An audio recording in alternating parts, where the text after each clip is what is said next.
आपने अपना CA journey इतने कम टाइम में कंप्लीट किया, लेकिन इसके बरक्स हम देखें तो बहुत से स्टूडेंट्स हैं जो इतने टाइम में सिर्फ अपना कैफ क्वालिफाई कर पाते हैं। तो आपके पीछे ऐसी क्या मोटिवेशन थी जिसकी वजह से आपने इतने कम टाइम में अपना सीए जर्नी जो है कंप्लीट किया? इस पूरे सीए जर्नी के बीच में आपको कभी कोई फेलियर, कोई सेटबैक का सामना करना पड़ा?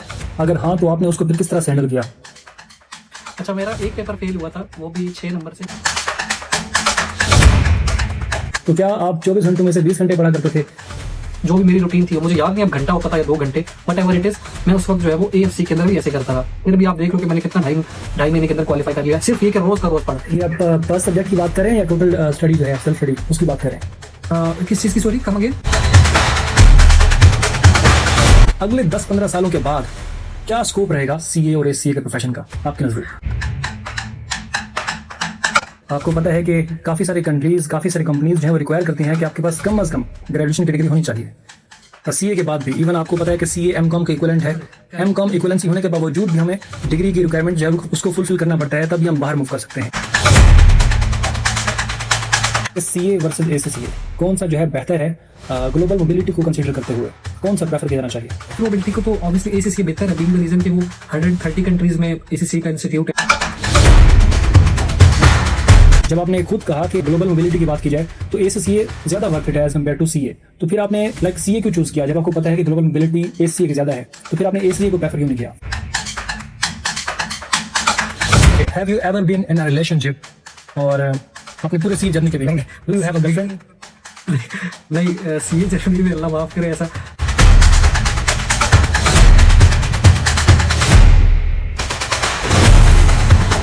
ओके, एक ऐसा स्टूडेंट है जिसके पास कोई रेफरेंस नहीं है। आप कह रहे हैं कि रेफरेंस जो है वो आपको इंटरव्यू तक ले जाता है, उसके बाद आपकी सिलेक्शन जो है वो आपकी कम्युनिकेशन स्किल के ऊपर, आपकी जो बाकी स्किल्स हैं उनके ऊपर लाइक डिसाइड होती है। लेकिन एक ऐसा बच्चा ऐसे फैमिली बैकग्राउंड से है जिनको सीए का सी भी नहीं पता, तो वो अगर सीए में आता है, अपने मेहनत से पेपर पास करता है, उसके पास कोई रेफरेंस नहीं है, तो वो इंटरव्यू तक कैसे पहुंच सकता है? कोई टॉप की जो फर्म्स हैं, टॉप में 10 की या 15 की बात करूं, तो उनके इंटरव्यू तक कैसे पहुंच सकता है जबकि उसके पास कोई रेफरेंस नहीं है?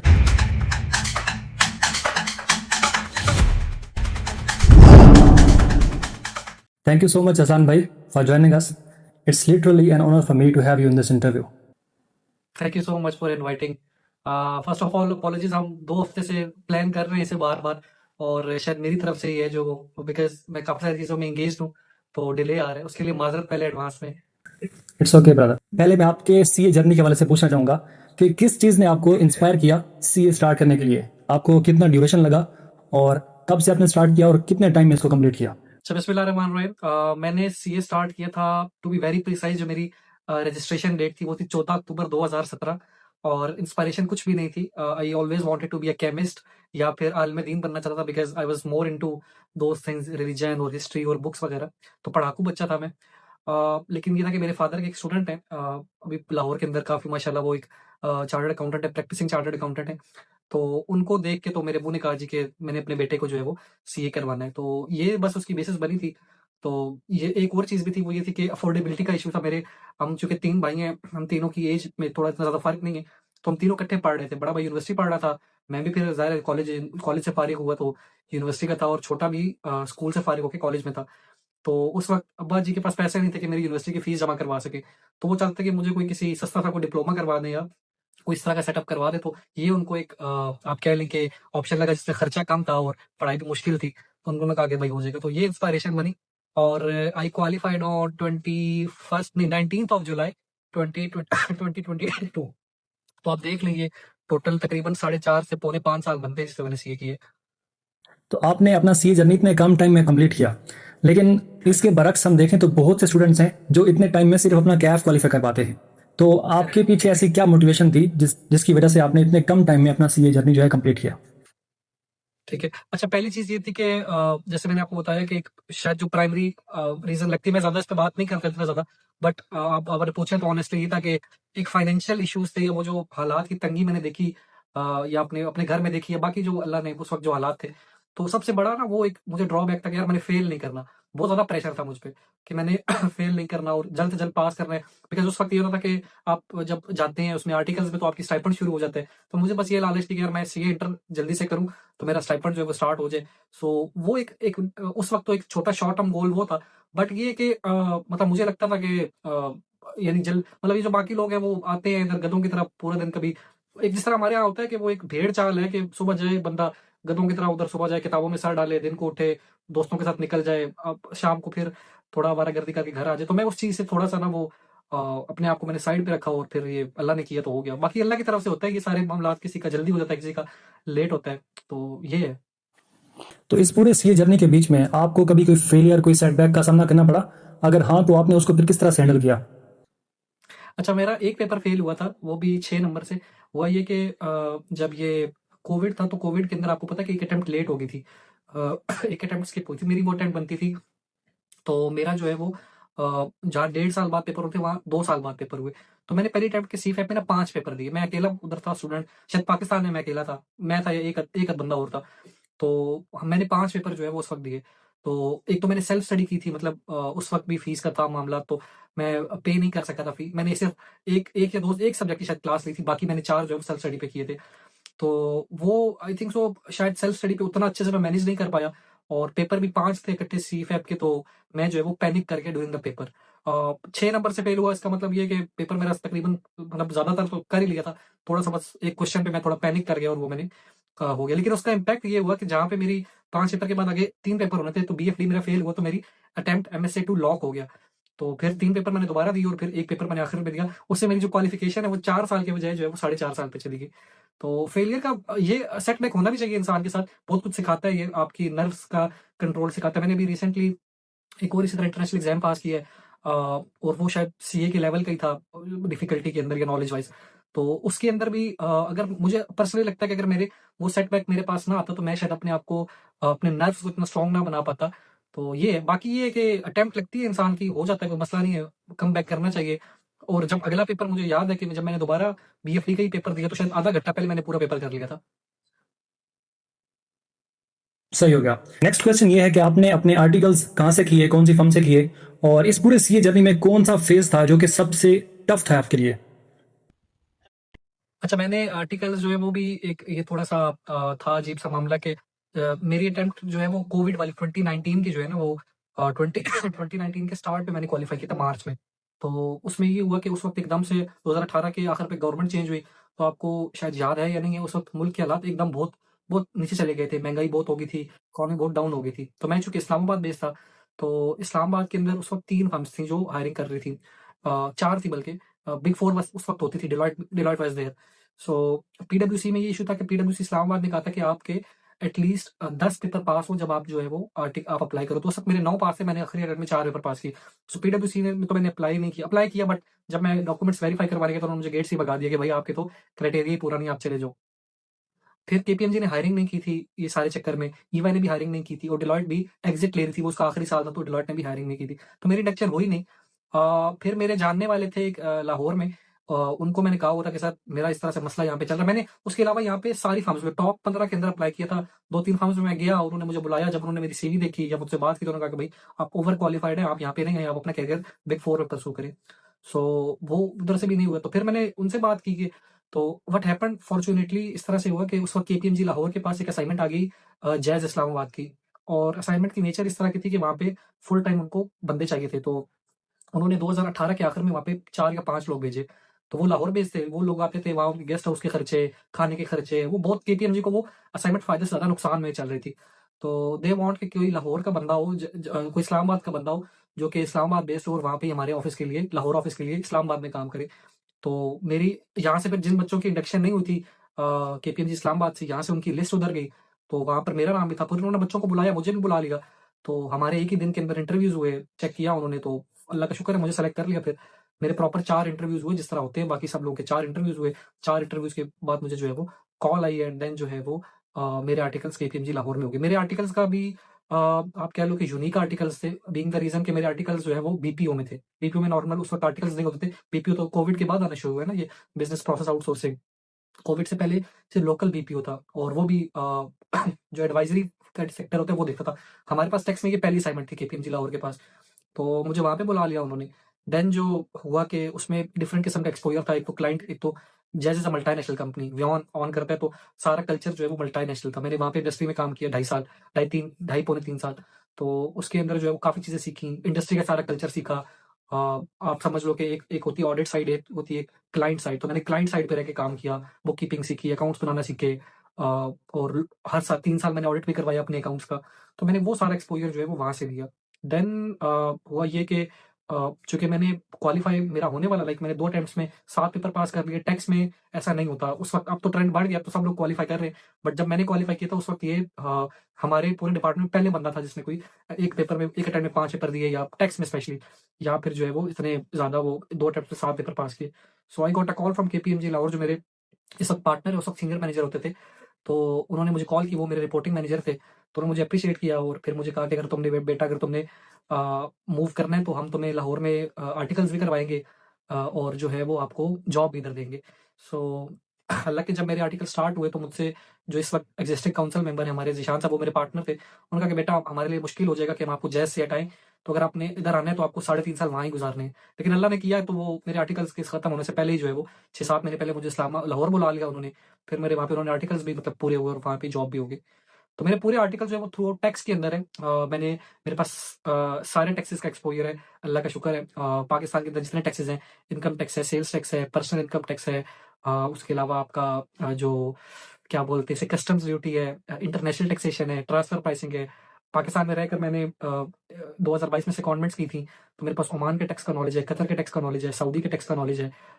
यूई का टैक्स जो है वो 2023 में आया। उससे पहले मैं केपीएमजी लाहौर में और उसमें पूरे पाकिस्तान में और पाकिस्तान से बाहर भी 3-4 कंट्रीज में ट्रेनिंग्स करवाता था। तो यूई टैक्स भी है और बहरेन के टैक्स में भी काम हो रहा है। तो मेरे पास अल्लाह का शुक्र है इस वक्त जो आपका पूरा जीसीसी है, सारे टैक्सेस के मेरे रिकॉर्डेड कोर्सेज भी है, आपको शायद आइडिया है, तो इनका नॉलेज है। ये सारा मैंने केपीएमजी लाहौर से सीखे अपने आर्टिकल्स में।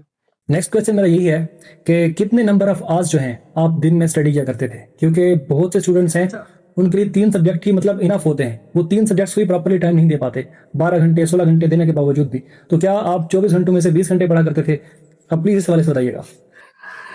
अच्छा, ये एक मिथ है और जिस मिथ को ब्रेक करना बहुत जरूरी है। और ये मुझे लगता है कि बंदे के यानी इंसान, कोई और इंसान आपकी मिथ ब्रेक नहीं कर सकता। मैं आपको अपनी एग्जांपल देता हूँ। आई थिंक सो शायद इससे पहले मैंने कभी इस तरह का इंटरव्यू नहीं दिया किसी सीए प्रोफेशनल को जिसमें इस तरह की बातें हो। जब मैंने क्वालिफाई किया था उस वक्त मैंने 2-3 इंटरव्यूज दिए थे, बट वो भी रिकॉर्ड पे नहीं है। सो आई वुड लाइक कि मैं थोड़ा डिटेल से बताऊं ताकि लोगों की गाइडेंस जो है वो उसका सबब भी बन सके। सर, इसमें बात ये है कि जो टाइम होता है ना, मेरा एक रूल था, मैं वो रूल अपना आपके साथ शेयर करता हूँ। पहला रूल 50% रूल था कि हमने पेपर के अंदर जो है वो 50 नंबर ही लेने। मैं वो मेरिट सर्टिफिकेट या वो वाला मेरा बिल्कुल माइंड सेट नहीं है कि मुझे कोई गोल्ड मेडल मिले या मेरिट मिले। शायद मैं ट्राई करता तो मेरा आ भी जाता। मेरे भाई का आया हुआ है, मेरे भाई ने उसको मैंने खुद पढ़ाया तो उसका आ गया। तो मेरा वो माइंडसेट, एक तो पहली बात ये कि इंसान के माइंडसेट का डिफरेंस होता है कि क्या वो परफेक्शनिस्ट है, उसने क्या गोल्ड मेडल लेना है, मेरिट लेना है, या वो मेरी तरह का एक आम बंदा जिसने क्वालिफिकेशन के ऊपर जो है वो तवज्जो देनी है। पहली चीज तो ये है। अच्छा, अगर आप मेरी तरह के हैं तो मैं आपको अपने हिसाब से बताता हूँ। मेरा ये रूल था कि रोज का रोज पढ़ना है, चाहे क्यामत आ जाए, चाहे जो मर्जी हो जाए, रोज 2 से ढाई घंटे लाजमी पढ़ना है। चाहे आप कैफ में है, पीआरसी में है, सीफैप में, या एमएसए आखिरी स्टेज के ऊपर है, रोज आप अपने एक टाइम फिक्स कर लिया, मैंने 2 घंटे पढ़ना है, 2.5 पढ़ना है, 3 घंटे पढ़ना है, उस पर फिर स्टक करें, फिर जो मर्जी हो जाए। तो I think so consistency is the key, और तो कुछ भी नहीं होता। मैं आपको अपना बता देता हूँ। मैं जब कैफ के अंदर था, इवन एएफसी के अंदर जो भी पीआरसी है, मैं सुबह हम कॉलेज जाते थे, स्कैन इस्लामाबाद में पढ़ता था। हमारी 8 बजे क्लास होती थी, 8 से लेके 1 बजे तक हम कॉलेज में रहते थे। हम 4 सब्जेक्ट्स पढ़ते थे, 4 थे शायद। हाँ, एक मेरा एग्जाम था, 4 जो है वो 8 से 9, 9 से 10, 10 से 11, 11 से 12, और मेरे ख्याल से 1-2 घंटे हम ऊपर बैठते थे ब्रेक के साथ। तो 3, 3, 3:30 वापस आए, खाना खाया, उसके बाद मैं फिर ट्यूशन पढ़ाता था। घर पे ही जब ट्यूशन पढ़ाता था तो 3, 4, 2 घंटे मैं ट्यूशन पढ़ाता था, और उसके बाद फिर मैं एक ऑनलाइन काम भी करता था। तो 2 घंटे मैं रोज वो भी करता था। तो उसके बाद फिर रात में घंटा डेढ़ जो है वो निकाल के, जो भी मेरी रूटीन थी, मुझे याद नहीं अब घंटा होता था या 2 घंटे, वट एवर इट इज, मैं उस वक्त जो है वो एएफसी के अंदर भी ऐसे करता था। फिर भी आप देख लो कि मैंने कितना 2.5 महीने के अंदर क्वालिफाई कर लिया, सिर्फ ये कि रोज का रोज पढ़ा। ये आप पर सब्जेक्ट की बात करें या टोटल स्टडी जो है सेल्फ स्टडी उसकी बात करें? किस चीज की? Sorry, come again. मैंने कहा जो आप 2-2.5 घंटे कह रहे हैं सेल्फ स्टडी का, ये आप ये self पर study है। सब्जेक्ट की बात करें या total? Total total self study है। टोटल जो सेल्फ स्टडी आपने कर रहे हैं ना, वो दैट्स 2.5 आवर्स इज इनफ। फिर कैफ में भी ऐसे ही हुआ। मुझे याद है मैंने कैफ में जो पहली टाइम थी वो फास्ट ट्रैक था, उसमें 2 पेपर मैंने 40 दिन में दिए। उसमें भी सेम ये रूटीन थी, सुबह कॉलेज गया, शाम को आके ट्यूशन पढ़ाई, रात को काम किया और फिर रात को पढ़ा। तो सेम वही 2 घंटे 3 घंटे, मतलब चलो 40 दिन में 2 के बजाय 4 पढ़ लेंगे, बस 4 घंटे रोज पढ़ने से पेपर पास हो जाता है। फिर आगे जो है उसमें फिर और मतलब थ्रू आउट द मेरा सीए इंटर यही रहा है कि मतलब मैंने अपनी स्टडी का एक्सपेंस सारा खुद बेयर किया है। और उसमें मेरी ही अप्रोच रही है कि भाई रोज 2 घंटे पढ़ना है, 3 पढ़ना है, 4 पढ़ना है। एक आप टाइम, ज़ाहिर है शुरू में बंदा कम पढ़ता है, और एक और चीज जो मैं टिप शेयर करना चाहता हूँ लोगों के साथ वो ये है कि आप हर 2 हफ्ते बाद अपना पिछले 2 हफ्ते का सिलेबस रिवाइज किया करें। आप अगर कोई भी चैप्टर पढ़ रहे हैं, एक आपने एक वीक में पढ़ा, दूसरे वीक में पढ़ा, दूसरे हफ्ते के बाद जो आपने पीछे संडे वाले दिन पिछले 2 हफ्ते का रिवाइज किया करें। तो self study is very important, और 2 से 3 घंटे रोज पढ़ना इज, क्लासेस लें उसके बाद अगर आप 3 सब्जेक्ट ले रहे हैं तो 1.5-2 घंटे पढ़ लें, 4 ले रहे हैं तो 3 घंटे पढ़ लें, इज मोर देन इनफ। और लाइक सी फैप के अंदर तो यही है, सी फैप में भी सेम यही है कि रोज का रोज पढ़ो, 2 से 2.5 घंटे पढ़ो बस। नेक्स्ट क्वेश्चन आपसे ये है हसन भाई, वो ये कि हर अटेम्प्ट के अंदर तकरीबन 1400-1600 स्टूडेंट जो है वो कैफ क्वालिफाई कर रहे होते हैं। मैं इंडक्शन के हवाले से जो कंपटीशन है उसकी बात कर रहा हूँ। तो 1400-1600 बच्चे हर अटेम्प्ट के अंदर क्वालिफाई कर रहे होते हैं। ठीक है। तो इस असना में बहुत से बच्चे होते हैं जो इंडक्ट नहीं हो पाते। तो इस कंपटीशन को आप किस तरह से एड्रेस करेंगे? स्टूडेंट्स के पास ऐसी कौन सी अप्रोच होनी चाहिए जिसके ऊपर वो काम करे, अपनी कौन सी स्किल जो है वो डेवलप करे, जिसकी वजह से उसको इंडक्शन मिलने में आसानी हो, उसकी लाइक आर्टिकल्स ढूंढने में उसको आसानी हो? अच्छा ठीक है, ये I think so I was one of the, यानी मुझसे पहले 1-2 और लोग थे जो इन चीजों पे काम करते थे। 2022 की मैं आपको बात बताता हूँ, जब मेरे आर्टिकल्स अभी खत्म हो रहे थे, तो खत्म भी नहीं, हाँ बिल्कुल मेरा आखिरी साल था, तो मैंने यूट्यूब चैनल बनाया था। उसके ऊपर सबसे जो पहला मुद्दा मैंने उठाया था वो यही था, और उस वक्त इतना इशू हाईलाइट नहीं था। आज ये आपकी बात बिल्कुल सही है कि उस वक्त 500-600 लोग क्वालिफाई करते थे, अभी ये नंबर 3000 के करीब है पर अटेम्प्ट जो है वो इतना 2000, 2500, 3000 लोग जो है वो हो गए। अच्छा उस वक्त ये था अर्निंग ऑफ द इशू। आप देखो कि उस वक्त जो है वो आपकी जो बिग 3 फर्म्स है तीनों की तीनों इंडक्शन करती थी। अभी आप देखो तो ईवाई इंडक्शन नहीं करती। उसके अलावा पीडब्ल्यूसी का भी आपको पता है, केपीएमजी भी जो है वो कितनी कर लेगी। तो इस वक्त पहले अगर 800 या 1000 बंदे थे तो उसमें से 200 सेलेक्ट होते थे, अभी 3000 में से 200 सेलेक्ट हो रहे। सो इशू जो है वो अब आप कह लो कि शायद 10 गुना ज्यादा बढ़ गया। ओके नाउ हम इसके ऊपर कैसे अमल करें? So the basic thing is कि आप अपनी कम्युनिकेशन स्किल्स कैसे, जब मिसाल के तौर पे मैं केपीएमजी में रहा, मैंने इंटरव्यूज भी किए, बच्चों की हायरिंग भी की। अभी भी हमारा एक सेटअप है जिसमें हम मैं एकेडमिक वाइटलिटी वालों के साथ जो है वो हर 6 मंथ के बाद हम एक प्रोग्राम रन करते हैं इंडक्शन पाथवे का। तो वहाँ पे बच्चों को ट्रेन करते हैं डिफरेंट उसके ऊपर स्किल्स पे, और फिर आखिर में उनका इंटरव्यू लेते हैं। और उनको हमेशा से मैं ये कहता हूँ कि आप मिसाल के तौर पे केपीएमजी में गए, केपीएमजी की मैं एग्जांपल देता हूँ, उधर आप गए तो वहां पर आपके साथ 200 बंदा और भी बैठा हुआ है।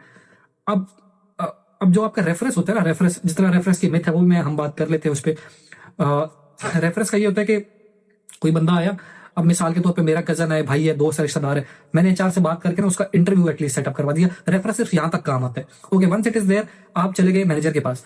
अब मैनेजर, अब because I was a manager there, तो मैनेजर को बिल्कुल नहीं पता होता कि ये बंदा रेफरेंस वाला है या नहीं रेफरेंस वाला। राइट, पहली चीज आप ये याद कर ले। अच्छा नाउ जब आप उसके सामने बैठे, अब वो आपसे सवाल करेगा, पूछेगा। अब वहां पर जो चीज सेल होनी है ना वो आपकी कम्युनिकेशन स्किल्स हैं। अगर आपको अपने आप को प्रेजेंट नहीं करने आता, अपने आप को जो है वो आपको बात नहीं करने आती, अपने आप को सेल आउट नहीं करने आता, तो सिर्फ आगे जो बैठा वो जो मैनेजर है वो तो आपको रिजेक्ट कर देगा। तो व्हाट आई अंडरस्टैंड इज जो सिंगल डिफरेंशिएशन फैक्टर है आप में और बाकी लोगों में वो आपकी कम्युनिकेशन एंड प्रेजेंटेशन स्किल्स है। मैं आपको छोटी सी एग्जांपल देता हूँ, आई होप कि आपकी टाइम का इतना वो ना हो। सो हमारे अपने मैनेजर थे, मेरे मैनेजर के मतलब हमारे अपने ग्रुप के मैनेजर थे। उन्होंने एक बच्ची का रेफरेंस लगाया, ये मेरे सामने की बात है, मैंने अपनी आंखों से देखा है। उन्होंने रेफरेंस लगाया, एचआर वालों को फोन किया, मेरे सामने किया और कहा कि जी इस बच्ची का जो है वो इंटरव्यू करना है। अच्छा फॉर्चुनेटली अनफॉर्चुनेटली अगले दिन उस लड़की का उन्हीं मैनेजर के साथ इंटरव्यू जो है वो सेटअप हो गया। अब इनको पता था कि ये लड़की का रेफरेंस मैंने लगाया। अब वो इंटरव्यू स्टार्ट हुआ, वो इंटरव्यू भी हमारे कमरे में ही होता, मतलब जिधर मैं बैठता था वहां इंटरव्यू होते थे। उसी मैनेजर ने उसकी कम्युनिकेशन स्किल्स देख के उसको रिजेक्ट कर दिया। तो आप देखें कि जो जो बिकॉज होता है कि अगर आप इस तरह के बच्चे को अगर अप्रूव करते हो, ऊपर पार्टनर के साथ भी इंटरव्यू होता है ना, अब वही बच्चा पार्टनर के सामने जाएगा तो पार्टनर देखेगा कि यार ये इसकी तो ये हालत है, तो उसको मेरे पास किसने भेजा है, तो फिर मैनेजर की बेइज्जती कर देगा। तो इतना तमीज नहीं है कि ये किस तरह के बच्चे को भेज रहे हो जिसको बोलने का नहीं पता। तो ये अर्निंग ऑफ द इशू है कि लोगों को अपने कम्युनिकेशन स्किल्स से बेसिक्स चीजों का नहीं पता। तो इस पे काम करने की जरूरत है मेरे ख्याल से, ये एक सिंगल मोस्ट फैक्टर है।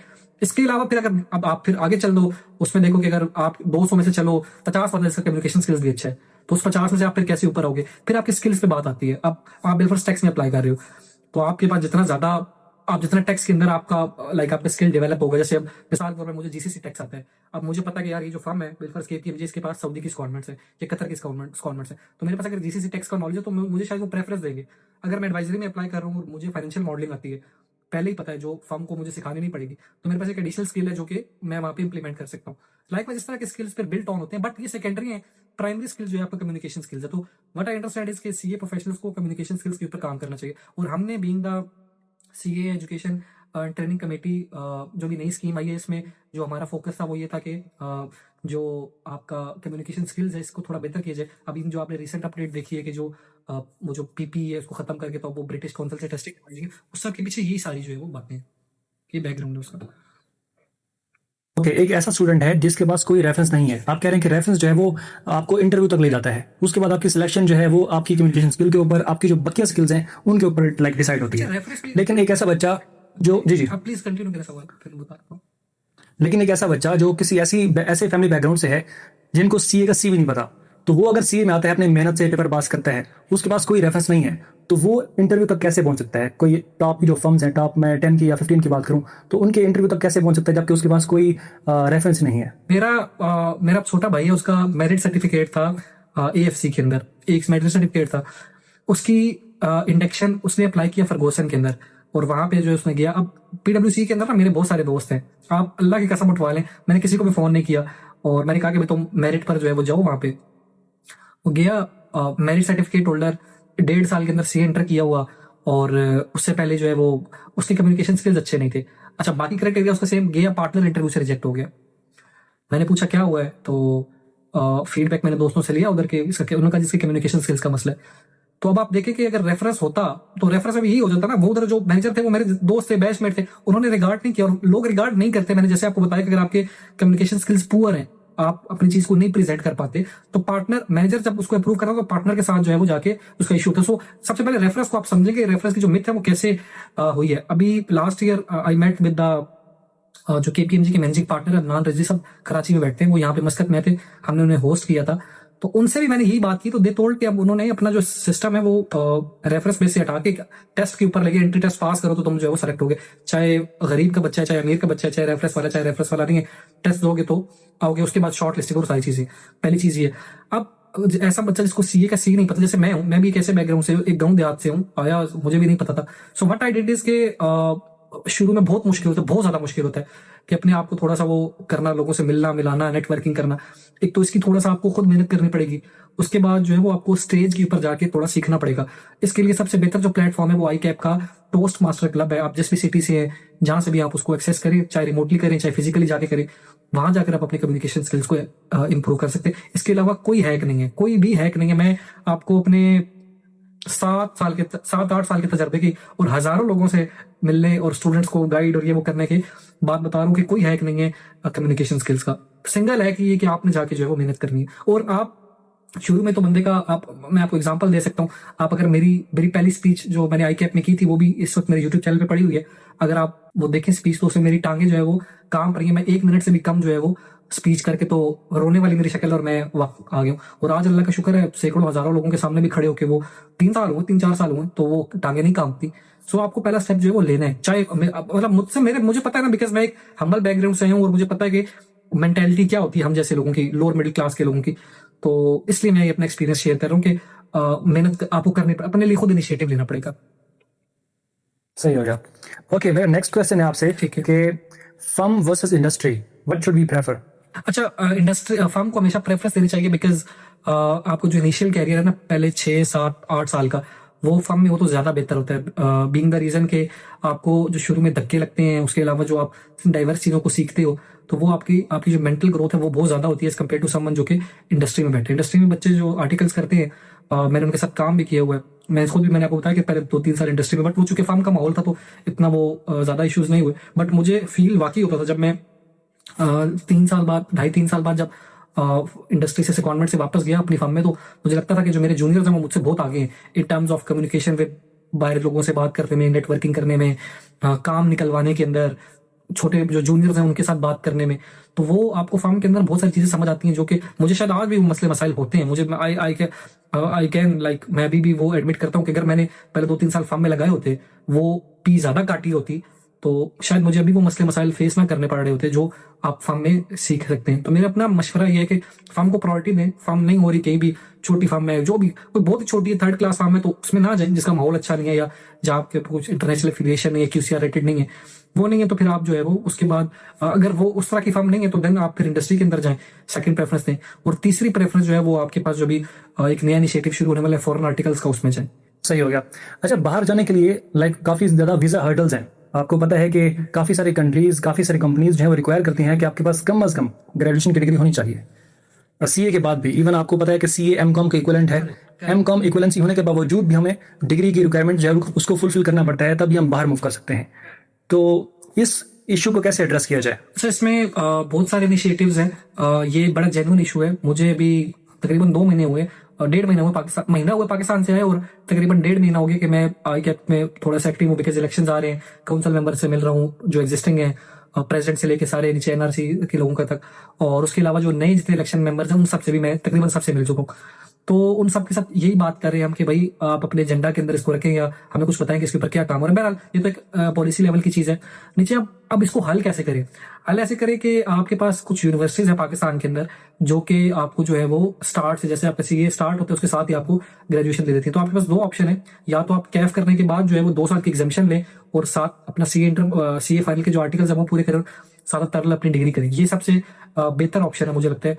और जो नए आने वाले लोग हैं उनको चाहिए कि वो जैसे सीए में एडमिशन लेते हैं तो साथ किसी और यूनिवर्सिटी में एडमिशन ले लें जो कि आपको वीकेंड पे क्लासेस दे या कुछ भी करवा के जो है वो आपको डिग्री दे दे। इसमें जब हम लोग स्टूडेंट थे तो रिफा यूनिवर्सिटी से हुआ करता था, मैंने नहीं किया अनफॉर्चुनेटली, मेरे दोस्तों ने किया, आज वो मजे से बैठे हुए। रिफा करवाती थी, यूनिवर्सिटी ऑफ लाहौर है वो करवाती है, एक और अभी कोई रिसेंटली स्कूल बना है कॉलेज यूनिवर्सिटी है वो करवाती है।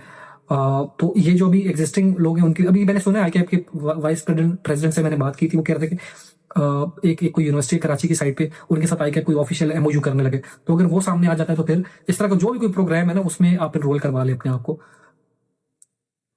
और ये इशू सिर्फ आई कैप का नहीं है, ये इशू सारे क्वालिफिकेशन के, आपकी आईसीएआई के, आईसीडब्ल्यू के, सबके साथ इशू यही है। इवन एसीसी के साथ, एसीसी पे वीजा लग जाता है बट बहुत सारी जगहों पे उसका लाइसेंस नहीं मानते। तो graduation is important, it is mandatory basically. Next question है कि सीए वर्सेस एसीसीए कौन सा जो है बेहतर है ग्लोबल मोबिलिटी को कंसीडर करते हुए? कौन सा प्रेफर किया जाना चाहिए? मोबिलिटी को तो ऑब्वियसली एसीसी बेहतर है, बीइंग द रीजन कि वो 130 कंट्रीज में एसीसी का इंस्टीट्यूट है, और लोगों को गल्फ में स्पेशली लोगों को सीए का पता ही नहीं है, राइट। सो गल्फ में जितनी बॉडीज हैं, जैसे अभी ओमान के अंदर ओईसीपी है, यूएई के अंदर EAAA है, इन सब की जो एफिलिएशन और मैनेजमेंट है वो सारी एसीसी के साथ। अगर आप ओमान आते हैं आपके पास एसीसी है तो आपका वीजा लग जाएगा बगैर अटेस्टेशन के। सीए पर यहाँ वीजा नहीं लग रहा, वर्क परमिट की बात करूँ मैं, सीए में ग्रेजुएशन मांगते हैं वो। इवन सीए का, एसीसी का आपका स्टूडेंट भी हो ना, स्टूडेंट वाला वो नो पेपर एग्जामिनेशन जो स्टूडेंट वाला आपका होता है सर्टिफिकेट, उस पर भी वीजा लग जाता है। सीए पे क्वालिफाइड में भी इशूज हैं। सेम गोज फॉर यूई, अगर लगता है तो एसीसी का लग जाता है, सीए में इशूज है। Same goes for Kuwait, I have recently seen, तो सेम गोज फॉर बहरेन, तो इश्यूज हैं। एसीसीए की ग्लोबल मोबिलिटी ज्यादा है, लोगों को यहाँ पे एसीसी का ज्यादा पता है। यहाँ पे जो, बिकॉज यहाँ पे जो लोकल लोग हैं वो भी एसीसी ही करते हैं। यहाँ आप देख लो, ये ओमान है, ओमान के अंदर एक भी सीए का इंस्टीट्यूट नहीं, इनका अपना तो है ही नहीं इंस्टीट्यूट, और यहाँ जो ट्रेनिंग्स होती है वो भी सारी एसीसी की हैं। ओके, नेक्स्ट क्वेश्चन है कि आपने ओमान जाना ही क्यों प्रेफर किया अपना सीए कंप्लीट करने के बाद? जब आपने खुद कहा कि ग्लोबल मोबिलिटी की बात की जाए तो एसीसीए ज्यादा वर्थ इट है एज कम्पेयर टू सीए, तो फिर आपने सीए क्यों चूज किया? जब आपको पता है कि ग्लोबल मोबिलिटी एसीए की ज्यादा है तो फिर आपने एसीए को प्रेफर क्यों नहीं किया? सर ये थोड़ा सा पर्सनल सवाल है, आप इसको थोड़ा गौर से सुनिएगा। पहली चीज ये कि जब मैंने सीए स्टार्ट किया 2017 के अंदर था, मैं आपको बताता हूँ, मैंने जब 2017 में फेसबुक पे सर्च किया ना सीए, उस वक्त तो फेसबुक ही हमारा सब कुछ होती थी, तो 2 या 3 ग्रुप थे सिर्फ फेसबुक के ऊपर, और उस पर भी कोई गाइडेंस नहीं थी। So the first issue is के नॉन अवेलेबिलिटी ऑफ गाइडेंस। उस वक्त पता नहीं था कि सीए क्या है, एसीसी क्या है। सिर्फ मैंने बताया कि मेरे अब्बू के किसी स्टूडेंट ने किया था, उसने जितना हमें बताया वो हमने उसके हिसाब से कर लिया। पहली चीज ये है। दूसरी चीज ये कि उस वक्त ये मसले नहीं थे, सीए और एसीसी और ग्लोबल मोबिलिटी वाला भी इशू नहीं था, उस वक्त एट पार ही थे। और तीसरी चीज ये कि उस वक्त लोग पाकिस्तान से इतना बाहर जाते भी नहीं थे, तो इतना ज्यादा ये भी इशू नहीं था कि यार पाकिस्तान से बाहर जाना है, ये वो लोग पाकिस्तान में बड़ा अच्छा अच्छा कमा रहे थे। पहली 3 इश्यूज ये। चौथा, financial problems was also there, someone told me CC but वो एक्सपेंसिव था, तो हम अफोर्डेबिलिटी का मसला था, तो ये हुआ। ग्रेजुएशन ना करने की बेसिस पे भी यही था कि मैंने अपने सीनियर से गाइडेंस ली, जो मेरे मेंटोर थे, जिनको देखकर मैंने, उन्होंने कहा बेटा ये सीए डिग्री से बड़ा होता है, तो तुमने सीए किया, तुम्हें डिग्री की क्या जरूरत है, तो तुम ये ऐसे बेवकूफ हैं, ये तुम, मतलब गाइडेंस की कमी थी। तो वो उन्होंने कहा कि ये ऐसे बेवकूफ बच्चे हैं, इनसे सीए होता नहीं है, तो ये बैकअप के लिए डिग्रियां कर रहे हैं, तो तुम डिग्री नहीं करो, तुम सीए पे फोकस करो। तो मैंने कहा ठीक है, वो मुझे सब लैक ऑफ गाइडेंस थी तो मैंने नहीं किया, और वो ये इशू हुआ। अच्छा, फिर आगे चल के क्या हुआ कि मैं चूंकि सेकंडमेंट में बाहर आ गया था, मैंने बाहर की भी देख ली थी फजा, तो बाहर जिस तरह माहौल होता है, काम होता है, तो और दूसरा मुझे अपना भी पता था कि यार मेरा कैरियर किधर है, और टैक्स में था स्पेशली, तो मुझे था कि यार मैंने पाकिस्तान ही रहना है, और मेरा कोई पाकिस्तान से बाहर आने का इरादा नहीं था। पाकिस्तान में रहना है, फर्म में रहना है, पार्टनर बनना है, और बस केपीएमजी में के पार्टनर बनना, यही मेरा गोल था। मैं इस पर काम भी करता था। बट हैपेंड इज 2023 के अचानक से अगस्त 2023 में मेरे वालिद साहब की एक हिट एंड रन के अंदर एक्सीडेंट हुआ और उनकी वफात हो गई। तो जब उनकी वो दुनिया में से तशरीफ ले गए, तो मतलब हालात थोड़े से वो समझ आए कि यार अब तो घर की रिस्पॉन्सिबिलिटी है, घर बनाना है, शादी करनी है, घर वालों को संभालना है। भाई छोटा पड़ रहा था, बड़ा मुल्क से बाहर था, तो उस वक्त फिर थोड़ा सा एहसास हो गया यार, और दूसरा मुल्क की हालात भी जो है वो आपके सामने है, पिछले 4-5 साल में कितने नीचे चले गए। तो मुझे उससे पहले ऑफर्स आ रही थी कि आप बाहर आ जाओ, ये आ जाओ, पाकिस्तान में इतनी नस्ले से, यूनिलीवर से, इधर उधर से कि यार इधर आ जाओ। तो मैंने कहा नहीं, मैंने फर्म में रह के पार्टनर बनना है। सो उस वक्त थोड़ा सा हुआ कि यार अब बाहर का देखना चाहिए। वो अल्लाह ने किया कि महीने के अंदर अंदर जो है वो मैंने किसी, मतलब मुझे दोबारा ऑफर आई, मैंने कहा ठीक है जी, मैं आना है। तो मेरा 1 महीने में इंटरव्यू और 2-3 महीने में वीजा और प्रोसेस होकर आ गया। वो उस वक्त ओमान में ना ये डिग्री वाला इशू नहीं था और ना ये इतना ज्यादा मसला था। जब मैं इधर आया ना, मेरे मेरे आने के फौरन बाद वीजा रूल्स चेंज हुए, उसके उसके बाद से ये फिर इशू स्टार्ट हो गए। उससे पहले ये इश्यूज नहीं थे, 2023 के एंड तक ये मसले नहीं थे। 24 ऑनवर्ड्स जो है ना, वो जितने नए वीजे लगे उनमें ये इश्यूज हैं। तो ये मसला है, इसलिए एसीसी मैंने नहीं किया। मेरे पास अभी भी एग्जाम्पशन है एसीसी की, मैं 9 पेपर एग्जाम 4 पेपर मैंने देने। समटाइम्स मैं सोचता हूँ कि दे दूं, लेकिन अभी ज़ाहिर कैपेसिटी कैपेबिलिटी नहीं है, टाइम बिल्कुल नहीं है देने के लिए। ओके, नेक्स्ट क्वेश्चन मेरा ये है जॉब कल्चर डिफरेंस को लेकर के, पाकिस्तान और ओमान के बीच में क्या डिफरेंस है? लाइक कौन ज्यादा लेबर लॉज को फॉलो करता है, किसका वर्क एनवायरनमेंट जो है ज्यादा अच्छा है? अच्छा सर, इसमें आपको 1-2 चीजें फैक्टर ऑन करनी पड़ेंगी कि वहां पर ना ट्रेनिंग, मैं आपको आर्टिकल्स का भी बता देता हूँ, आर्टिकल्स के बाद कब बता देता हूँ। ओमान के अंदर ये है कि मैंने बिग फोर्स में काम किया, मैंने छोटी फर्म्स में काम नहीं किया, इसलिए मैं वहाँ उसका एक्सपोजर शेयर नहीं कर सकता। केपीएमजी पाकिस्तान में ये था कि वहां पर जो आप कह लो कि आर्टिकल्स में तो जो होता है वो सबको ही पता है। दूसरा वहां पे policies are there, things are there, उस टाइम भी थी, माहौल भी ठीक था। लेकिन ये कि वहां पे ज्यादा जो आप कह लो कि बहुत सारी चीजें ऐसी थी जो पार्टनर वेल के ऊपर चल रही होती हैं। मतलब पार्टनर कोई चीज पसंद आई है तो इट विल बी डन, नहीं पसंद आई नहीं होगा आपके। और बहुत सारी उसमें मामला हैं। वर्क कल्चर भी ऐसे कि पार्टनर से बनती है तो ठीक है, नहीं बनती तो खराब है। Same goes for manager, same goes for senior manager. तो वहां पे ये इश्यूज ज्यादा है, वहां पे एक सीनियर जूनियर वाला कल्चर बहुत ज्यादा है। उस तरह के मसले मसाइल जो है वो ज्यादा है। लेबर लॉज आपको नहीं फॉलो होते उस तरह से, या वहाँ पे कोई इस तरह डिफाइंड मैकेनिज्म नहीं है। चीजें चीजें हैं, पॉलिसीज हैं, बट वहाँ पे जो इंडिविजुअल है ना वो शायद पॉलिसी से ऊपर है, मुझे ऐसा लगता है।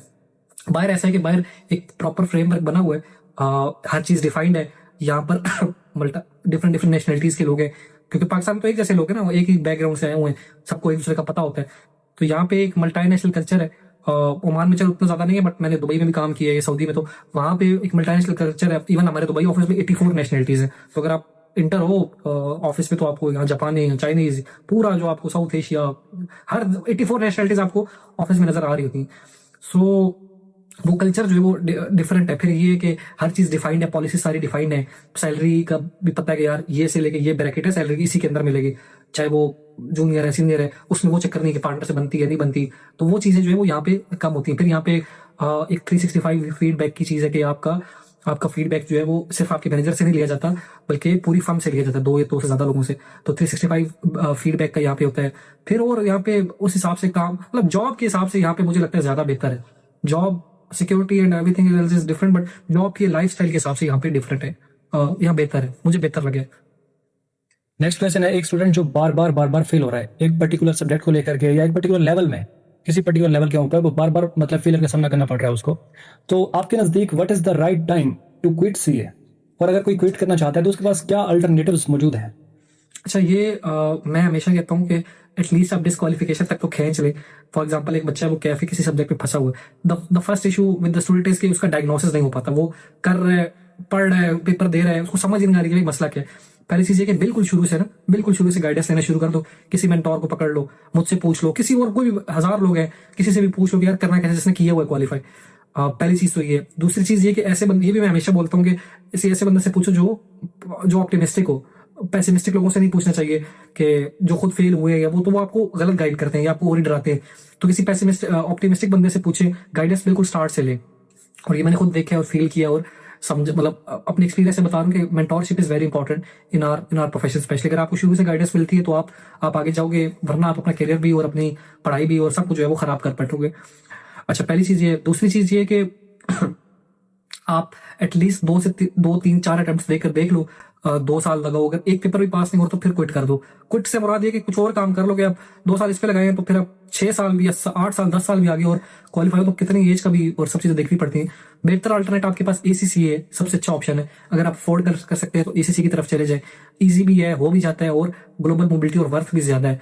एंड थर्ड थिंग कि अगर आपसे सीए भी नहीं हो रहा, आपको लगता है यार मैं कर भी नहीं पाऊंगा, आपको जब अंदर से फीलिंग आ गई, तो फिर एसीसी इज एन ऑप्शन। नहीं हो एसीसी महंगा नहीं हो रहा, ICMA is an option, ICMA की तरफ चले जाए।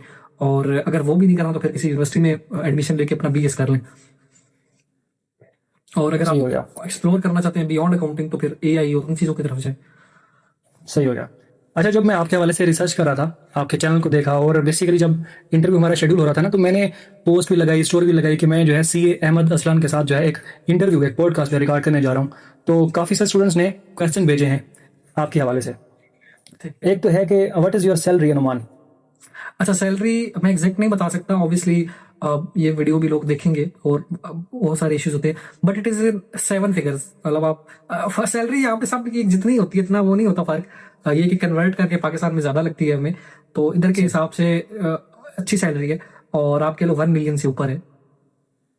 तो आप रेंज बता सकते हैं 1 मिलियन से 1.5 मिलियन या फिर 2 मिलियन, कितना भी रेंज बता दीजिए ताकि हम एस्टिमेट कर सकें। तो बहुत ज्यादा हो गया, 1 से 1.5 के दरमियान है।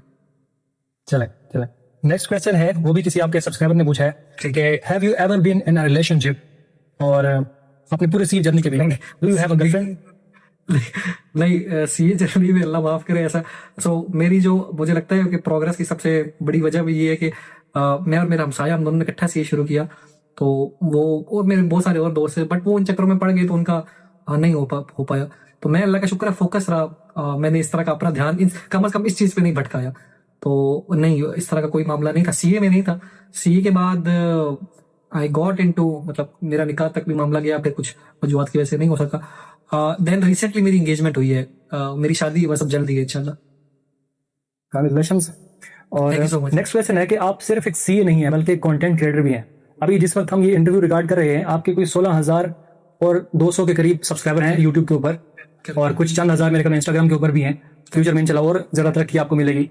तो क्या आपको कभी क्रिटिसिज्म का सामना करना पड़ा कि आप तो एक सीए हैं, तो आप एक कल्चर जॉब कीजिए, तो आप यूट्यूब पे क्या कर रहे हैं, आप यूट्यूब पे एक कंटेंट क्रिएशन क्यों कर रहे हैं? क्या ऐसा क्रिटिसिज्म का कभी सामना करना पड़ा? अगर हाँ, तो उसको आपने किस तरह से फेस किया? ये शुरू में बहुत ज्यादा होता था, जब मैं अपना ब्रांड, मतलब मुझे लगता था अल्लाह की तरफ से था, और कुछ शायद छोटी उम्र में ज्यादा अपने, बिकॉज मेरी उम्र उस 22 साल थी जब मैंने सी क्वालिफाई किया। तो मेरे साथ के जितने लोग थे वो 30+ थे। तो अपने से बड़े लोगों में बैठ के एक चीज समझ आ गई लोगों को देख देख के कि इंसान जो है वो जहाँ भी जॉब कर रहा होता है ना, वो आपके साथ नाम के साथ टैग लगे। मैं केपीएमजी में 6-7 साल से जॉब कर रहा हूँ, सही है, क्या केपीएमजी मुझे निकाल देती तो व्हाट, मैं तो वही सड़क पे आ जाऊंगा। मेरे नाम के साथ अभी जो कुछ मैं हूँ केपीएमजी के नाम पे, तो लोग मुझे ये मतलब चीज इनिशियली समझ आ गई कि यार इंसान का नाम अपना जो है वो ऊपर होना चाहिए बजाय किसी भी आपकी ऑर्गेनाइजेशन के। तो दैट वाज अ मोमेंट जब मैंने अपना कंटेंट बनाना शुरू किया, और उसके पीछे भी सिर्फ ये था कि एक, बिकॉज मैं उससे पहले टीच करता था, तो टीच करते हुए मैंने कोई तकरीबन कोई 150-200 लेक्चर्स थे मेरे पास, टैक्स, ऑडिट, अकाउंटिंग, ये वो मेरे चैनल पे भी पड़े हुए हैं। तो सीए के ना, जी, मैं देखा। जब वो कोविड आया तो कोविड के बाद बच्चों के हालात खराब हो गए, तो मैंने आगे चलो कोई बंदा पढ़ लेगा, तो मैंने अपने चैनल बना के उस पर डाल दिए। That was the only motive YouTube channel बनाने का। लोगों ने देखा, फिर उन्होंने लोगों ने कमेंट्स किए, तो ऐसा ऐसा मुझे भी हुआ। इससे पहले मैं कंटेंट क्रिएशन में दूसरी करता था 2020-21 में, वो था इस्लामिक वीडियोस और हिस्ट्री की videos, because I told you कि I wanted to become scholar. अभी भी अगर मैं आपको दिखा सकूं तो ये मेरे, I am not able to show, ये भी आप देखो कि अभी भी जो है वो मेरे पूरा डेस्क भरा हुआ है बुक्स, इस्लामिक बुक्स पढ़ी है, हिस्ट्री की ये सारी पढ़ी, अभी मेरे उधर टेबल पे भी, मेरे बेड पे भी वही सारी पढ़ी। सो मेरा इस पे शौक था, तो I wanted to that thing, तो मैंने इस पे चैनल बनाया था नॉलेज रूम के नाम से, अभी भी उसके ऊपर कुछ वीडियोस हैं मेरी। सो उस पर एक अप्रिसिएशन मिली, मेरा थोड़ा कॉन्फिडेंस बहाल हुआ, सारा चीजें हुई। फिर वो चैनल, चूंकि उस पर टाइम बहुत लगता था एक वीडियो बनाते हुए, एंड मैंने फ्रीलांसिंग स्टार्ट कर दिया, दूसरी चीजों में आ गया, तो मैंने वो छोड़ दिया।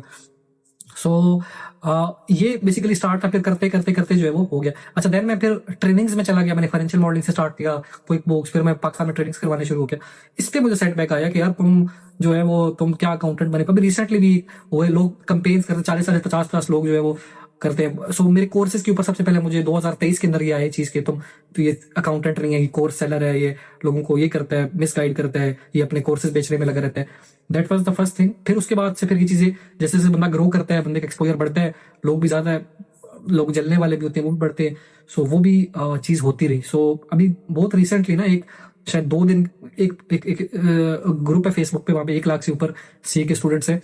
तो वहां पर ना 2 दिन मेरे खिलाफ ना हेट कैंपेन चलती रही, मुझे पता भी नहीं था। मैं शायद ऑफिस से आया, तो किसी ने ना मुझे वो भेजा कि यार आपके खिलाफ बातें कर रहे हैं। तो वो कुछ 40-50 कमेंट्स थे, और कुछ लोग वो एनोनिमस के नाम से करते रहे। उससे पहले ये टिकटॉक वीडियोस पे होता था, उससे पहले टिकटॉक, यूट्यूब लाइव पे बहुत होता है, इंस्टाग्राम लाइव पे होता था। सो उधर तो मैं इग्नोर करता था, बट यहाँ पे तो लोगों ने वो मेरा नाम लेके और वो सारी चीजें, फिर मैंने उस पर एक वीडियो बनाई, और मैंने कहा कि भाई अब इसके बाद मैं ये नहीं करूंगा। तो उसमें मैंने शटअप कॉल दी, जो जो उनके इल्जाम थे मैंने उसमें रिकॉर्ड कर दिए। तो दैट्स इट। वरना एक दफा तो होता है इंसान को, मुझे इतना नहीं पता था कि इसकी फीलिंग कैसी होती है, बट जब वो मेरे सामने 40-50 लोगों ने वो किया और पूरी रात लगे रहे, और जब वो मैंने अगले दिन कमेंट्स देखे तो मुझे वाकई दुख हुआ कि यार इन लोगों के लिए मतलब कितना टाइम लगा के। अब आप देख लो कि एक चार्ट मेरा अपना, मैं पर आवर आपसे भी आपके साथ सेशन करूँ उससे पहले मैंने एक पेड सेशन किए, तो पर आवर मुझे लोग पैसे देके मुझसे बात करते हैं, अपने मसले बताते हैं। वो हालांकि पब्लिक भी मैं वो नहीं करता सेशंस, लेकिन ये कि लोग मतलब मैं कितना टाइम देता हूँ उनको, घंटा घंटा 2-2 घंटे इनसे बात करता हूँ, लोगों के घर के मसले हल करता हूँ, लोगों को जेब से किसी को देना पड़े दे के तो करता हूँ, तो ये लोग ऐसे पे बैक करें। तो वो एक दफा मुझे बहुत बुरा लगा, बहुत ज्यादा। आई थिंक सो मैं बड़ा वो डिसहार्ट भी हुआ, लेकिन फिर वो मुझे ठीक हो गया कि चलो बस अब पब्लिक फिगर है तो सही है। मतलब लोगों मतलब मैंने जानबूझ के ये रास्ता खुद ही ऑप्ट किया कि पब्लिक में जा रहा हूँ तो लोग करेंगे, बस अब ठीक है, अब कोई मसला नहीं होता। अब भी लोग करते हैं, आप अगर कभी कभी कमेंट्स देखें तो लोग कर रहे थे, इवन लाइव स्ट्रीम में बहुत ज्यादा करते हैं। तो मैंने सेम है सर, मैं सेम ब्लॉक है कर यार, सेम है यार, असल में। दिया, तो ब्लॉक कर दी। जी जी जी जी, असल में मुझे भी ऐसे क्रिटिसिज्म का सामना करना पड़ता है। वो एक इंग्लिश का कोट है कि even if you are an angel there will definitely be some people who will be get disturb by the sound of your wing. यानी अगर आप फरिश्ता ही क्यों ना है, आप फरिश्ता भी क्यों ना बन जाओ, हाँ इंसान तो वैसे खदा का पुतला है, फरिश्ता ही क्यों ना बन जाओ, फिर भी कुछ ना कुछ ऐसे लोग होंगे जो कि आपके पैरों की फड़फड़ाहट से डिस्टर्ब होंगे। हाँ जी। और ये इंसान के ना रूज की निशानी होती है। बंदा जितने हंसे दो बंदा उतना ऊपर जा रहा होता है, तो वो अल्लाह का शुक्र है। मैं अभी कोशिश करता हूँ हर रोज नजर की दुआ पढ़ूं, बिकॉज मुझे बहुत ज्यादा लोग कहते हैं कि तुम्हें नजर लग जाएगी ये वो। तो मैं बस करता हूँ, अल्लाह ताला रहम करने वाला है, अल्लाह के जिसको अल्लाह बेसिकली देना चाहे उसको दुनिया वाले जो है वो नहीं गिरा सकते। तो मेरा ये बिलीव है अच्छा है, कुछ नहीं हो सकता। एग्जैक्टली। अच्छा, आपने बीच में कुछ कोर्सेज की बात की कि आपने एक एकेडमी भी लॉन्च की हुई है, जहाँ तक मुझे आइडिया है, असलान एकेडमी के नाम से। तो उसमें आप किस किस तरह के कोर्सेज जो हैं वो ऐड कर रहे हैं, और क्या वो सीए स्टूडेंट्स के लिए हेल्पफुल हैं? अच्छा, मैं आपको इसका बैकग्राउंड बता देता हूँ। मैंने जैसे आपको बताया कि 2022 में मैंने फाइनेंशियल मॉडलिंग का कोर्स शुरू करवाया। I just want to let you know कि मैं पहले ना पढ़ाता भी था पाकिस्तान में, स्कैन्स में मैंने पढ़ाया, उससे पहले हिसाब में पढ़ाया, उसके अलावा आप लोगों को बहुत मतलब सीए के कॉलेजेस में पढ़ाया। सो ये ड्यूरिंग सीए जर्नी की बात करें या सीए क्वालिफाई करने के बाद? सीए जर्नी के अंदर मैं फ्रीलांस पढ़ाता था, लाइक ट्यूशन, लाइक लोगों के घर जाके पढ़ाता था। सीए को ही पढ़ाता था पर लोगों के घर जाके। जब मैं कैफ में था तो 9th 10th और मैट्रिक एफएससी को पढ़ाता था। जब सीफएफ में था तो फिर मैं सीए को ही पढ़ाता था, सीए को, आई कॉम को, इन लोगों को। फिर हुआ जब मैंने सीए क्वालिफाई कर लिया, मैं लाहौर आ गया, तो फिर मैंने बकायदा कॉलेज ज्वाइन कर लिया, हिसाब कॉलेज किया। हिसाब कॉलेज में 2 टर्म्स पढ़ाया, हिसाब के बाद वो लोग स्कैन्स चले गए, फिर मैं स्कैन्स में आ गया, तो मैंने सारे लेवल से पीआरसी पे, कैफ पे और फिर सीफएफ पे भी एडवांस टैक्सेशन पढ़ाया हुआ। तो अच्छा, इसमें मैंने एक चीज सीखी कि जो जब, अच्छा मैं इसका बैकग्राउंड बताता हूँ आपको। तो जब मुझे पैसे मिलते थे ना पढ़ाने के, तो वो पैसे बहुत कम थे। तो मैंने कहा यार ये क्या, इतना 6 महीने पढ़ाओ और ये थोड़े से पैसे दे देते हैं, और दिस इज नथिंग एल्स। सो मैंने क्या किया, मैंने जो कोर्स तो सारा बनाया होता, तो मैंने कहा जिस पर ट्रेनिंग करवाते हैं। सो 2023 में ना मैंने जून 2023 में अपनी पहली ट्रेनिंग लॉन्च की, पाकिस्तान टैक्सेशन वर्कशॉप के नाम से। आप यकीन माने, आई एम नॉट बोस्टिंग, संडे का दिन था मेरी, उस दिन हुआ ये कि मैंने एक वो बनाया बैनर, उसका अपने कैनवा के ऊपर डिजाइन किया और लिंक्डइन पे और फेसबुक पे उधर उधर पोस्ट कर दिया कि भाई मैं अगले हफ्ते से टैक्स की क्लास शुरू कर रहा हूँ, और जो 3000 रुपया फीस है, ये नंबर है, यहाँ पर जो 16 घंटे की वर्कशॉप कराऊंगा, ये कंटेंट है, पढ़ाऊंगा। और मैं वो शाम को मैंने किया, हुआ ये कि उसी शाम को मैं फिसला और मेरी पाँव की उंगली टूट गई। तो मैं जो है ना वो सो गया रात को। मैं सुबह उठा, मैं दवाई लेके ना सो गया। सुबह उठा तो मैंने देखा कि मेरे मोबाइल के ऊपर 60 लोगों ने पैसे जमा कराए हुए। 60 into 3000 इज हाउ मच, 1,80,000। तो ये हुआ, और फिर मैंने जब कोर्स स्टार्ट किया तो 80 के करीब जो है एनरोलमेंट्स होगी। तो मैंने कहा ये तो बड़ा गैप है, ट्रेनिंग गैप है मार्केट के अंदर, लोग ये सीखना चाहते हैं, सिखाने वाला कोई नहीं। सो फिर मैंने वो कोर्स एक करवाया। देन फिर मैंने एक दूसरा कोर्स करवाया कंपनी टैक्सेशन के ऊपर, 6 घंटे का सिर्फ कंपनी की टैक्सेशन, फिर फाइनेंशियल मॉडलिंग, फिर जितने नए UAE tax, KSA tax, VAT का पूरा जीसीसी का कोर्स करवाया, फाइनेंशियल मॉडलिंग का कोर्स करवाया, एडवांस फाइनेंशियल मॉडलिंग, जो जो मुझे आता था मैंने सिखाना शुरू कर दिया। सो मुझे ना हर कोर्स में 10 लोग, 15, 20, और मैं 50,000 बना रहा हूँ, लाख बना रहा हूँ, 1.5 लाख बना रहा हूँ। सो मुझे गैप नजर आया कि यार ये तो मार्केट में किया जा सकता है। सो फिर सो फॉर सो मैं ओमान आ गया, यहाँ पर भी मैंने एक कोर्स लॉन्च किया। तो मुझे अपने ऑफिस से कॉल आई कि यार तुम ये कॉन्फ्लिक्ट ऑफ इंटरेस्ट है, तुम नहीं कर सकते। सो मैंने एक ट्रेनिंग इधर भी आगे करवाई, और वो भी I made some handsome money out of it. मैंने फिर छोड़ दिया, 1.5-2 साल जो हमने छोड़ रखा। फिर ये हुआ कि अब चूंकि उस वक्त हमने स्टार्टअप शुरू किया था, तो मेरा ख्याल था कि हम इसको ना बकायदा एक प्लेटफॉर्म बनाए। अच्छा, मेन क्या हुआ, मेरे वो सारे कोर्सेज जो है ना वो मैंने डिफरेंट प्लेटफॉर्म्स को दे दिए। 5 एकेडमिक वाइटलिटी वालों को दे दिए, 1-2 लाहौर के कुछ लोग हैं उन्हें दे दिए, कुछ बाहर बेच दिए, यूके में, कुछ इंग्लिश में मेरे कोर्सेज हैं, कुछ यूडेमी पे डाल दिए, कुछ बांग्लादेश बेच दिए। तो इधर उधर मैं बेच दिए सारे, उनसे पैसे ले लियो, रॉयल्टी किसी से ले ली, किसी से वन टाइम फीस ले लियो। सारे कोर्सेज जो है वो 20 के करीब मेरे कोर्सेज थे, कुछ यूट्यूब पे फ्री में डाल दिए। सो व्हाट हैपेंड इज के मेरे भाई ने मतलब मुझे एक बंदे ने मशवरा दिया, एक बंदे की मुझे कॉल आई लाहौर से, वो कहता सर मेरे पास वेबसाइट LMS है, तो आप ना अपने कोर्सेज मुझे दें, तो हम इसको एडवर्टाइज करेंगे और इसको बेचेंगे और आपको रेवेन्यू शेयर देंगे। मैंने मुझे ख्याल आया कि यार ये बजाय उसको देने के हम खुद ही इसके ऊपर काम करते हैं। Then I called my brother, I spoke with him कि यार ये ऐसे है, तो उसने कहा कि जी अच्छा we can do it something. Then फिर हमने कुछ करके तो वो उसकी सारा सेटअप किया। आज अल्लाह का शुक्र है अरसलान एकेडमी लॉन्च है, पाकिस्तान का पहला टेक प्लेटफॉर्म है जो सिर्फ और सिर्फ फाइनेंस प्रोफेशनल्स के लिए बनाया हुआ है, AI पावर्ड है सारा। उसमें अगर आप जाके अगर विजिट करें तो सबसे पहले उस पर AI एवेटार है, वो आपको प्रॉपर जिस तरह आप मुझसे बात कर रहे हैं ना, सेम इसी तरह आप उससे बात कर सकते हैं। अहमद उसका नाम है, और आप उससे हर चीज पूछ सकते हैं, आप पूरी कैरियर काउंसलिंग उससे कर सकते हैं, आप उसको चैट GPT की तरह भी यूज कर सकते हैं। पहली चीज हमने वो एक नई चीज डाली है। दूसरी चीज उसके अंदर एक मोबाइल ऐप है, इंटरनेशनल लेवल की मोबाइल ऐप है, आप प्ले स्टोर के ऊपर अवेलेबल है, आप उसको डाउनलोड करके उसको यूज कर सकते हैं। फिर तीसरा कोर्सेज की आपने बात की, तो age of no I think 17 या 18 कोर्सेज है, बैक एंड पे 27 कोर्सेज है जो अपलोड हो चुके हैं, लेकिन पब्लिश सिर्फ आपको 17 या 18 नजर आ रहे होंगे। हम कोर्सेज जो है वो नए नए डाल रहे हैं, जो कि कुछ कोर्सेज है वो अपडेट हो रहे हैं, उनमें अपडेट्स कर रहे हैं, कुछ नई चीजें डाल रहे हैं, और 195 कंट्रीज में जो है वो एक्सेसिबल है। इस वक्त हमारे पास 60 के करीब स्टूडेंट्स एक महीने में लॉन्च किए अभी, तो 60 के करीब पेड स्टूडेंट्स हैं, और वैसे जो है वो 250 से ऊपर जो है वो इनरोलमेंट्स हुई हुई, साइनअप्स हुए हैं, और ट्रैफिक भी अल्लाह का शुक्र है ठीक है। तो it is good to go. मुझे मार्केट गैप मैंने आपको बताया जैसे नजर आए, और मुझे इसमें पोटेंशियल नजर आता है। CA और फाइनेंस प्रोफेशनल्स के लिए ही बनाया हुआ है, और बेसिक एम मैंने आपको बताया कि जिस तरह का मेरा बैकग्राउंड है, एक हम्बल फैमिली से बैकग्राउंड है, अपनी सारी मुझे याद है 15 साल की उम्र से मैंने कमाना शुरू किया, आज मैं 25 साल का हूँ, तो मैंने कभी घर से पैसे नहीं लिए, और उल्टा दे ही रहा हूँ, मतलब पिछले 10 साल से 7 8 9 साल से अपने घर का सारा बर्डन मैं खुद ही चला रहा हूँ। तो वो सारी की सारी इनकम जो है ना, वो सारी फ्रीलांसिंग के थ्रू ही आई है।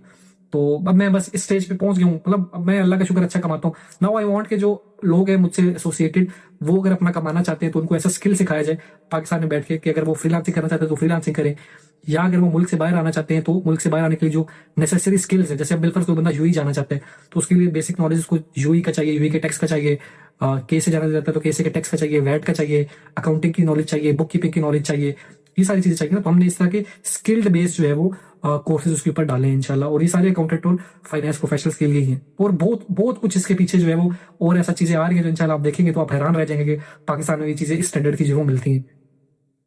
अभी हम लोग इंशाल्लाह CFA प्रोग्राम, एक चीज मैं बस और ऐड करना चाहता हूँ, हम OE लेवल्स का प्रोग्राम स्टार्ट करने लगे हैं, जिसमें हम OE लेवल्स को जो है वो करेंगे एनरोलमेंट्स प्रॉपर, बड़े बेहतरीन क्वालिटी के कोर्सेज जो है वो रिकॉर्ड कुछ हो चुके हैं, कुछ हो रहे हैं। उसके अलावा CFA का हमारा ख्याल है ट्यूशन सब प्रोवाइड करेंगे, CIA को ट्यूशन, क्योंकि CA में लोग पहले बहुत कर रहे हैं, तो हम ऐसी चीजें लाएंगे जो स्किल बेस होंगी, आपको इंशाल्लाह उसको करके कुछ ना कुछ फायदा होगा। सही हो गया। अच्छा, बहुत से यहाँ पे चैनल के ऊपर काफी सारे स्टूडेंट्स ऐसे हैं जो कि अभी इस स्ट्रगलिंग फेज में है, आया कि उन्हें CA ज्वाइन करना चाहिए या नहीं ज्वाइन करना चाहिए, बिकॉज सोसाइटी की तरफ से जो नॉर्म्स हैं वो यही कि CA होता नहीं है, लोग आते हैं बीच में फंस जाते हैं। तो उन स्टूडेंट्स के लिए आप कोई मोटिवेशनल मैसेज या इंकरेजमेंट जो देना चाहें तो? सर जब मैं CA जब मैंने स्टार्ट किया था 2017 में, तो मुझसे पहले मेरे 2 कजन थे, वो मेरी अम्मी की कजन के बेटे, वो दोनों जो है वो इस्लामाबाद आए, स्कैंस में गए, और दोनों जो है वो AFC क्लियर नहीं कर पाए और छोड़ के भाग गए। तो जब मैंने भी स्टार्ट किया तो ये बहुत ज्यादा चीजें आ रही थी, आप मुझे छोड़ दें, मैं ICAP के वाइस प्रेसिडेंट को मिला, उन्होंने 1999 में क्वालिफाई किया था, उनसे मैंने ये चीज पूछी, वो कहते जब उनका भी जब दौर था तो लोग ऐसे ही करते थे। तो अभी 2017 की मैं अपनी बात बता रहा हूँ, अभी आप 25 में देखें तो ये हर दौर में ऐसे ये मिथ बनी हुई है, हर दौर में ऐसे, आप आज में नहीं है, ये आज से 10 साल पहले भी ऐसे था, 40 साल पहले भी ऐसे था। तो हो जाता है, मैं जब मेरे जैसा बंदा कर सकते हैं, मेरे 82% मार्क्स थे शायद FSC में, और 84% मार्क्स थे मैट्रिक में, तो मैं एक एवरेज स्टूडेंट था और अभी भी हूँ। तो जब मेरे जैसा बंदा कर सकता है तो कोई भी कर सकता है। तो ये चीजें अपने ऊपर कॉन्फिडेंस रखिए, अल्लाह में भरोसा रखिए, अल्लाह ने आपको अगर करवाना है तो यू कैन डू इट। बस एक चीज ये कि जो मैं हमेशा कहता हूँ, लड़कियों के चक्कर में नहीं पड़ना, लड़कों को कहता हूँ, और लड़कियों को कहता हूँ कि लड़कों के चक्कर में और दोस्तियों की जो आप इवन लड़कियों के साथ लड़कियों के साथ जो दोस्ती होती है, लड़कों के साथ जो दोस्ती यारी में टाइम जाया करते हैं, गलत वो मामलात में पड़ जाते हैं, तो इनमें जो है वो टाइम जाया नहीं करना। मैंने बड़े बड़े अच्छे लोगों को देखे, मेरे पास स्टूडेंट थे भी और थी भी, टॉपर्स थे अपनी अपनी यूनिवर्सिटीज के, but I have seen them कि वो शायद दोस्ती यारी के चक्कर में वो रह गए। सो ये एक चीज है जो सबसे बड़ा फैक्टर आपको कामयाब या नाकाम करेगा, वो ये दोस्ती यारी का चक्कर है। अगर आप इससे बच गए 3-4 साल, तो आपकी जो है वो लाइफ बिल्कुल सेट हो, चेंज हो जाएगी। नहीं बचे तो आपसे बहुत मुश्किल है, बहुत ज्यादा मुश्किल है कि आप क्वालिफाई करें। ओके, मेरा लास्ट क्वेश्चन ये है AI को लेकर के। आपको पता है कि इस दौर में टेक्नोलॉजिकल डिसरप्शन बहुत ज्यादा है, आर्टिफिशियल इंटेलिजेंस में, जैसे ChatGPT है, Grok AI है, Copilot, इस तरह के बहुत से AI टूल्स हैं जिन्होंने स्टूडेंट्स के काम को काफी ज्यादा आसान कर दिया है। और बहुत से स्टूडेंट्स को इवन बोदर भी नहीं करते किसी सीनियर से डिस्कस करना, किसी टीचर से डिस्कस करना, उनको जो प्रॉब्लम हो वो ChatGPT में लिखते हैं और उनके पास सोल्यूशन आ जाता है। और इसके अलावा बहुत ज्यादा एआई का रुझान है इस दौर के अंदर। अगले 10-15 सालों के बाद क्या स्कोप रहेगा सीए और एसीए के प्रोफेशन का आपकी नजर?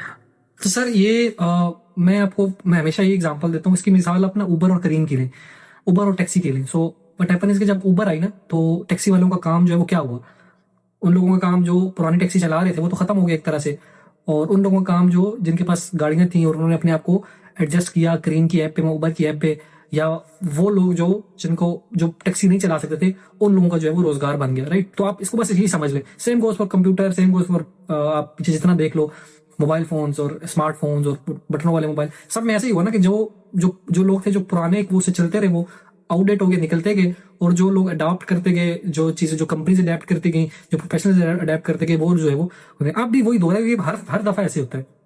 इस वक्त भी पाकिस्तान में क्वालिफाइड चार्ट अकाउंटेंट्स की तकरीबन आप कह लो कि 40 से 50 हजार का डेफिसिट चल रहा है। आप अपने साथ इंडिया को देखें, इंडिया में इस वक्त तकरीबन 4.5 लाख के करीब जो है वो उससे ऊपर नीचे मेंबर्स हैं उनके। तो इंडिया आपसे 7 गुना बड़ा है, आप ही कितने 13,000 मेंबर्स हैं पिछले 60 साल में, उनके 4.5 लाख है। तो अगर वो आपसे 7 टाइम्स बड़ा है तो उनके कितने 70,000 तो होने चाहिए थे ना।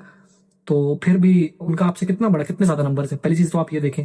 सेम गोज फॉर बाकी जो आपकी चीजें इंजीनियरिंग के हिसाब से देख लें, डॉक्टर्स के हिसाब से देख लें, तो अभी भी पाकिस्तान में अकाउंटेंट्स, चार्टर्ड अकाउंटेंट्स की इस वक्त जो है वो गैप मौजूद है। पहली चीज तो ये, और पाकिस्तान थोड़ा सा लैग भी करते हैं इन चीजों में, थोड़ा सा वहां पे चीजें बाद में आती हैं, लेकिन बाहर की दुनिया में एआई जो है वो यूज हो रही है। पूरी एडवाइजरी, पूरे बहुत सारी चीजें मैं कैसे आपको एक्सप्लेन करूं, एआई के ऊपर जो है वो हो जाती हैं। द थिंग इज कि आप कैसे इसको अडेप्ट करते हो। अगर आप उन लोगों के अंदर हो जो कि वही है कि अगर आप टैक्सी पुरानी चला रहे हो तो आप अपने आप को अडेप्ट नहीं कर रहे, नई चीजें सीख नहीं रहे, अपने आप को डाइवर्सिफाई नहीं कर रहे, एक स्किल लेकर बैठे हुए हैं, आपने कुछ अपना और सोर्स ऑफ इनकम नहीं बनाया या अपने आप को डाइवर्सिफाई नहीं किया, तो फिर मुश्किल है। ये चीज है कि रिप्लेस हो जाएंगे। बहुत सारी ऐसी चीजें, अगर मैंने रिसेंट एक वीडियो डाली है, नॉट श्योर ये वीडियो कब अपलोड होगी, जब भी वीडियो अपलोड होगी उससे कुछ टाइम पहले मेरे चैनल के ऊपर ना एक वीडियो थी एआई, और मैंने वो डीलिस्ट शेयर की है but it will come again. AI replace करेगा, उसमें कुछ एग्जांपल्स दिए। मैंने पहले एग्जांपल दिए कि पहले क्या होता था कि आप अकाउंट टैक्स रिटर्न बनाते हो तो टैक्स रिटर्न बनाते हुए आपको 6 से 10 घंटे लगते थे। अब ऐसे टूल्स आ गए कि उसमें सिर्फ आपने डाटा डालना है, वो 10 मिनट के अंदर रिटर्न बना देती है। तो जहां पहले एक अकाउंटेंट जो है वो बिल्कुल 10 रिटर्न बनाता था और 100 रिटर्न होते तो 10 अकाउंटेंट थे, आप ऐसे एग्जाम्पल है। अब वो एक ही अकाउंटेंट जो है वो 100 रिटर्न बना सकते हैं, अब या 2 अकाउंटेंट्स बना सकते हैं, या 3 चलो बना सकते हैं। तो पहले जो 7 लोग उनकी जॉब चलेगी। तो ये चीजें चल रही हैं, and the only thing is how you can cope up with that, कि आप अपने आप को अडेप्ट कैसे करते हैं with the new technologies, with new learning, with new things. और CA is not just about accounting, tax advisory, it's a very vast field. अगर आप इंशाल्लाह जब आप प्रैक्टिस में क्वालिफाई करने के बाद आएंगे ना तो आपको पता चलेगा कितनी बड़ी दुनिया है चार्टर्ड अकाउंटेंसी। और इसके बाद ये तो जस्ट बेसिक है ना, आपकी बेसिक एजुकेशन है। इसके बाद कितने और एवेन्यूज आपके लिए ओपन होते हैं, आप सोच भी नहीं सकते। ठीक हो गया, thank you so much Aslan भाई आपके टाइम देने का। और बहुत दिनों से ये इंटरव्यू नहीं कंडक्ट हो पा रहा था, फाइनली ये काम हो गया, और आपके टाइम का बहुत बहुत शुक्रिया। इंशाल्लाह किसी और दिन दोबारा से आपके साथ जो है एक पॉडकास्ट रिकॉर्ड जरूर, मोस्ट वेलकम, जरूर सर, जरूर। Thank you so much. Allah Hafiz.